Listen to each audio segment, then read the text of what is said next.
Você está ouvindo os Viewpoints do Place Cloud. Pesquisadores contam histórias de lugares em diferentes partes do mundo. Para obter a experiência multimídia completa e apoiar os criadores, visite placecloud.io. Estamos em frente à nova sinagoga de Livorno. Ela foi concluída em 1962, a poucos metros de onde ficava a antiga sinagoga, destruída durante a Segunda Guerra Mundial. A sinagoga original foi construída em 1607, tornando-se o principal local de culto da comunidade judaica sefardita de Livorno. No século XVII, a movimentada cidade portuária de Livorno abrigava uma das comunidades comerciais mais notáveis da Europa. Seus habitantes judeus, muitos dos quais haviam fugido da perseguição na Espanha e em Portugal, haviam construído uma rede comercial florescente, multilingüe e transimperial, que se estendia do Mediterrâneo ao Atlântico. Embora fossem excluídos da maioria das posições formais de poder, esses comerciantes encontraram outras formas de influenciar os sistemas coloniais que sustentavam os impérios europeus em expansão.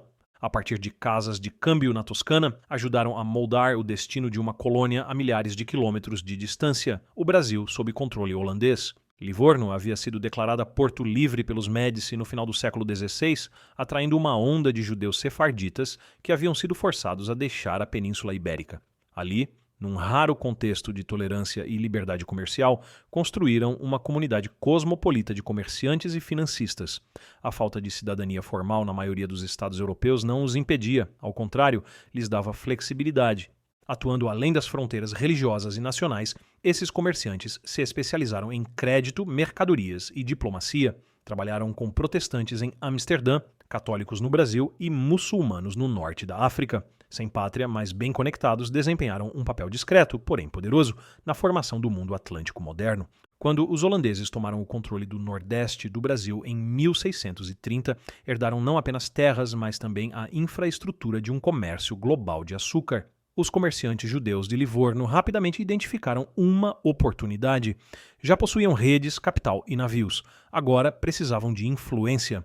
Eles não podiam votar nos Estados Gerais da Holanda, nem ocupar cargos na Companhia Holandesa das Índias Ocidentais, que governava a colônia, mas podiam fazer lobby. Por meio de intermediários em Amsterdã e no Brasil, apoiaram esforços para reduzir o controle da companhia sobre o comércio. Senhores de engenho no Brasil que precisavam de crédito podiam contar com os financistas baseados em Livorno. Investidores holandeses que buscavam compradores para o açúcar brasileiro vendiam para agentes de Livorno. Como resultado, políticas que restringiam o livre comércio ameaçavam os interesses financeiros dessa diáspora mediterrânea. Cartas foram escritas, petições circularam, panfletos argumentavam que o comércio deveria ser livre, que os monopólios sufocavam o crescimento da colônia e prejudicavam os comerciantes comuns. Embora poucos desses documentos levassem à assinatura de judeus de Livorno, suas preocupações estavam claramente refletidas. Eles moldaram os argumentos, financiaram o comércio e coordenaram as redes pelas quais essas demandas chegavam aos tomadores de decisão. Em vez de atuar dentro dos governos coloniais, a comunidade judaica de Livorno exercia pressão de fora. Sua influência, sem ocupar cargos formais, baseava-se em uma combinação de dinheiro, informação e relacionamentos. Coordenavam-se com comerciantes de pensamento semelhante em Amsterdã e no Brasil para apresentar uma frente unida em favor da liberalização do comércio. Com o tempo, os esforços de lobby deram frutos. As autoridades holandesas chegaram a um compromisso. A companhia manteria o controle sobre setores lucrativos, como o tráfico de escravizados, mas grande parte do comércio colonial seria aberta, ao menos, aos acionistas. Foi um acordo típico do estilo holandês. Pragmático, negociado e moldado tanto por pressões externas quanto por políticas internas. Para os judeus de Livorno, o desfecho significava acesso.